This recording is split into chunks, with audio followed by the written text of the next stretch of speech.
Assalamualaikum warahmatullahi wabarakatuh. Ketemu lagi sama saya Bidan Anita. Saya di sini akan membahas sedikit tentang kehamilan ya.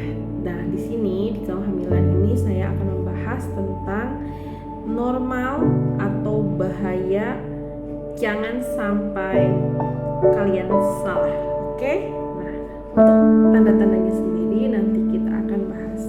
Sebelumnya, pernah nggak sih ibu-ibu ngerasa banyak sekali ibu hamil yang ngerasa semua keluhannya itu normal? Padahal ada beberapa keluhan yang merupakan tanda bahaya. Nah, apa aja itu? Yuk kita bahas. Pertama, yang akan kita bahas adalah mual dan muntah. Nah, kita akan bandingkan antara normal dan bahaya. Normalnya kayak gimana nih? Mual muntah yang ringan, masih bisa makan dan minum tentunya. Itu adalah suatu gejala yang normal pada ibu hamil. Namun, jika ada muntah terus-menerus, tidak bisa makan dan minum, lemah, letih, lesu, dan resiko dehidrasi, itu merupakan tanda yang sudah tidak normal dan berbahaya. Apalagi kita bahas lagi tentang sakit kepala. Normalnya sakit kepala pada ibu hamil itu cuma ringan, hilang setelah istirahat. Makanya banyak ibu hamil yang lebih senang tidur, lemes, tiduran pengennya. Karena memang pada kondisi ibu hamil di trimester ke-1 atau trimester pertama di bulan-bulan awal itu dia merasa sangat lemas, pusing, tapi jika diistirahatkan sembuh. Nah, berbahaya jika pusingnya sangat berat ya. Terus disertai pandangan kabur. Bisa tanda tekanan darah tinggi juga, atau bisa jadi karena dehidrasi terus kecapean jadi pandangannya kabur. Apalagi nih, keluar plek. Nah, ibu kalau keluar plek itu biasanya pada heboh ya. Aduh, ini aku ngeplek. Padahal plek itu ada yang normal, sedikit biasanya ada di awal kehamilan. Nah, pada saat itu disebut kalau kita sebut itu tanda implantasi plasenta. Biasanya ketika plasenta mulai implantasi itu ada bercak darah. Biasanya di minggu keberapa ya? Nah, sekitar minggu ke-45 lah ya, 45 atau 1 bulan jalan ke 2 bulan. Terus yang bahaya seperti apa? Nah, darahnya banyak seperti menstruasi atau pleknya berkepanjangan, terus disertai nyeri. Biasanya nyeri dari bagian perut ke bagian pinggang bawah ya. Itu biasanya lebih ke linu, pegel, sakit, pokoknya gak enak lah pokoknya. Kalau udah disertai kram dan sakit pinggang itu merupakan tanda bahaya.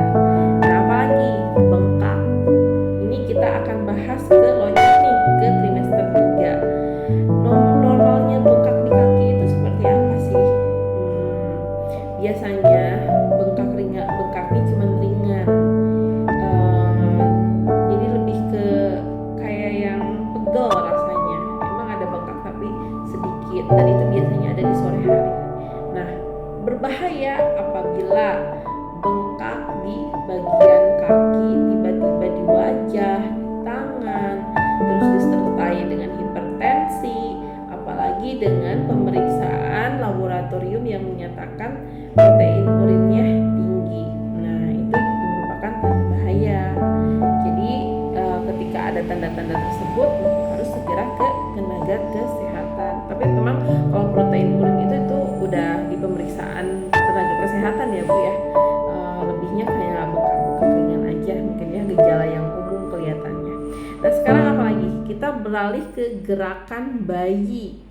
Bayi itu aktif, biasanya bergerak setiap hari. Namun berbahaya apabila gerakannya berkurang atau tidak terasa. Kalau misalkan bayinya biasanya gerak 7 kali, 8 kali, terus tiba-tiba dia nggak gerak, nah itu perlu diwaspadai. Namun apabila kita sudah beraktivitas berat, kecapean, memang biasanya bayi juga nggak ikut gerak. Namun apabila tiba-tiba bayi nggak ada gerakan setelah aktif, nah itu perlu diwaspadai. Itu merupakan tanda bahaya. Ya, apalagi, nah nyeri perut. Nyeri perut itu biasanya ringan, ya biasanya adalah pergangan pada rahim. Kalau kecapean, itu mah normal sih ya. Tapi berbahaya apabila nyeri yang hebat terus menerus, terus biasanya kramnya itu ke belakang ya, tadi ke pinggang tuh sakit, terus bagian bawah biasanya bagian bawah rahim. Nah itu merupakan tanda-tanda serius ya Bu ya.